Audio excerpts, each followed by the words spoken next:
భూమండలంలో పేరుగాంచిన ఆలయాలకు కొదవలేదు. భారతదేశంలో పురాణ ప్రాధాన్యత కలిగిన దేవాలయాలే కాదు, విచిత్రమైన దేవాలయాలు కూడా ఉన్నాయి. ఈ ఆలయాలు వాటి సంప్రదాయాల వెనుక ఉన్న రహస్యాలు కనుగొనడం చాలా కష్టం.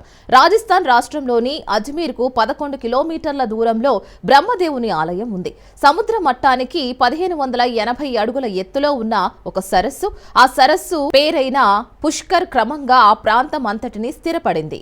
ఇక్కడ బ్రహ్మకు 4 తలలు ఉంటాయి. ఈ ఆలయంలోకి బ్రహ్మచారుల ప్రవేశం లేదు. ఒకవేళ ఎవరైనా వెళితే వారికి జీవితాంతం పెళ్లి కాదని నమ్మకం.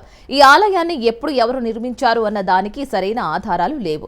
చరిత్ర ప్రసిద్ధి చెందిన ఈ ఆలయంలోకి బ్రహ్మచారులకు ప్రవేశం లేనట్లే. పెళ్లైన పురుషులకు ఈ ఆలయ గర్భగుడిలో ప్రవేశం లేదు.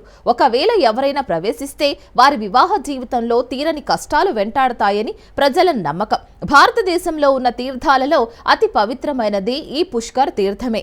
అందుకే దీన్ని తీర్థరాజం అంటారు. దీన్ని దర్శించకపోతే తీర్థక్షేత్రాల యాత్ర పూర్తి కానట్టేనని హిందువులు భావిస్తారు. పుష్కర్లోని అనేక ఆలయాల్లో ప్రత్యేక ఆకర్షణ త్రిమూర్తులలో ఒకడు సృష్టికర్త అయిన బ్రహ్మదేవుడి ఆలయం. బ్రహ్మదేవుడు ప్రధాన దైవంగా పూజింపబడే ఏకైక ఆలయం ఇదే. ఆలయంలో బ్రహ్మదేవుడి సంపూర్ణ ఆకారం ప్రతిష్ఠించబడి ఉంది. వివాహితులు ఈ ఆలయాన్ని సందర్శించి పూజలు చేసిన తర్వాత ఏలినాటి శని అంతా పోతుందని, మంచి ఉజ్వల భవిష్యత్తు కలుగుతుందని, కుటుంబ సంసార జీవితం బాగుంటుందని భక్తుల నమ్మకం.